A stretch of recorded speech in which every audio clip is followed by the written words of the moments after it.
Que la paix et la grâce vous soient données de la part de notre Seigneur Jésus-Christ. Volume 2, La venue du royaume de Dieu, numéro 119. La nécessité de la sagesse. Quand les mains sont paresseuses, la charpente s'affaisse, et quand les mains se lâchent, la maison a des gouttières. On voit ça aux Ecclésiastes, chapitre 10, verset 18, Louis II. Le titre d'aujourd'hui, c'est « Ne soyez pas paresseux ». Dans la Genèse, nous voyons qu'Adam a été créé, puis il a reçu une responsabilité dans le jardin que Dieu venait de terminer de préparer. Croyez-moi, c'était bien avant que le péché n'arrive.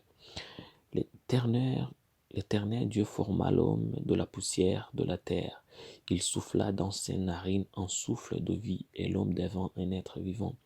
Puis l'Éternel Dieu planta un jardin en Éden du côté de l'Orient et là il y mit l'homme qu'il avait formé.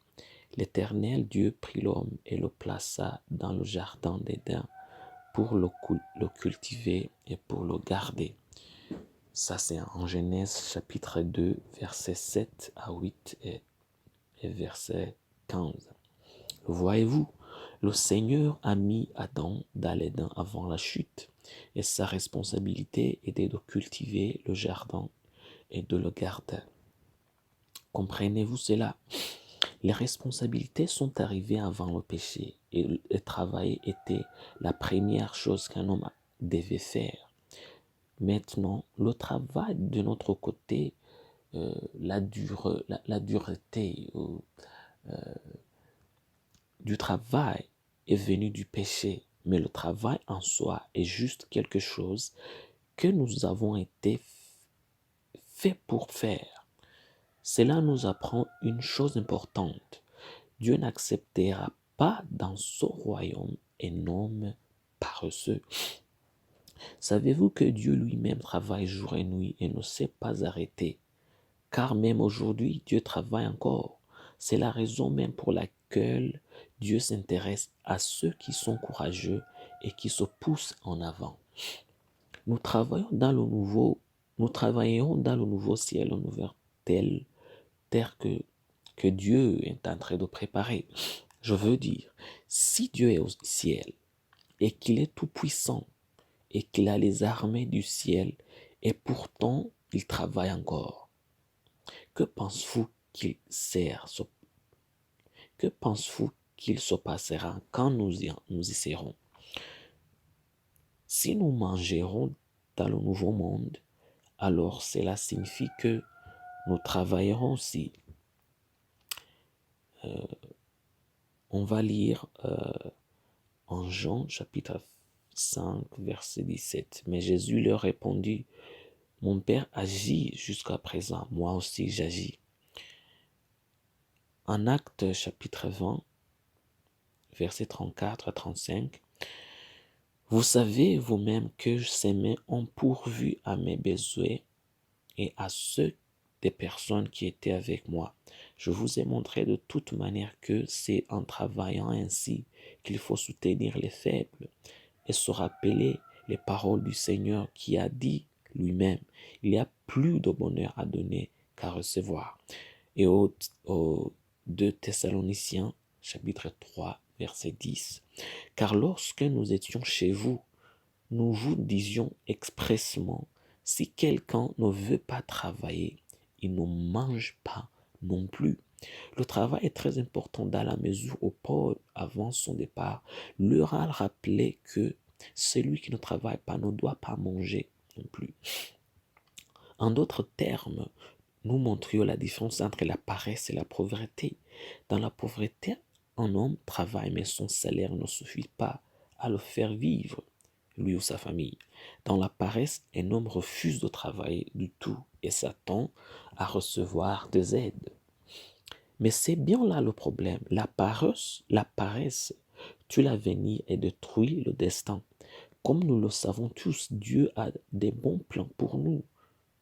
pour nous tous, mais l'une des choses qui entrave notre potentiel est le laisser faire, ou le laisser aller, ou la paresse. La sagesse peut vous amener partout. Elle peut vous augmenter. Elle peut vous faire asseoir avec des rois et des reines. Elle vous faire connaître. Et de là, vous gagnerez le respect juste parce que vous êtes diligent, vous êtes courageux et vous vous appliquez et vous appliquez toutes les bonnes idées que vous avez de la sagesse. Par conséquent, ouvrez-vous. Ne craignez pas de travailler. Assurez-vous simplement que ce que vous faites est honnête et pur aux yeux du Seigneur. Soyez diligents, repoussez vos limites, travaillez aussi dur que vous le pouvez. Même lorsque vous êtes affaibli, souvenez-vous que vous êtes fait pour faire bouger les choses et pour mettre de l'ordre sur le monde. Aucune main paresseuse n'entrera dans le royaume des cieux. Ça, c'est une promesse de Dieu. Alors, travaillez et chassez la paresse de votre vie. Prière. Demandez à notre Père céleste de vous donner un cœur diligent et courageux pour que vous puissiez travailler et faire ce pourquoi Dieu vous a créé. Chaque jour, que Dieu vous bénisse. La promesse d'aujourd'hui, on va la trouver en Proverbe chapitre 22, verset 29. On lit, si tu vois un homme habile dans son ouvrage, il se tient auprès des rois, il ne se tient pas auprès des gens obscurs. Cet sermon vous a été présenté par Mahoro Dieu d'amour et a été préparé par le Ministry of Unlimited Holy Ghost. Soyez un partenaire de Dieu, suivez et recommandez notre page Facebook et partagez la dévotion avec vos proches. Lisez tous les jours et vous verrez vraiment Dieu dans votre vie. Que Dieu vous bénisse. Vous pouvez trouver cette sermon aussi au facebook.com. Vous pouvez chercher Ministry of Unlimited Holy Ghost. Vous pouvez aussi nous trouver sur WhatsApp, aussi sur YouTube. Aussi, vous pouvez chercher cette page Ministry of Unlimited Holy Ghost et vous pouvez vous y abonner. Que Dieu vous bénisse et que Dieu vous donne le pouvoir et la force pour faire son bon choix. Amen. Que Dieu vous bénisse.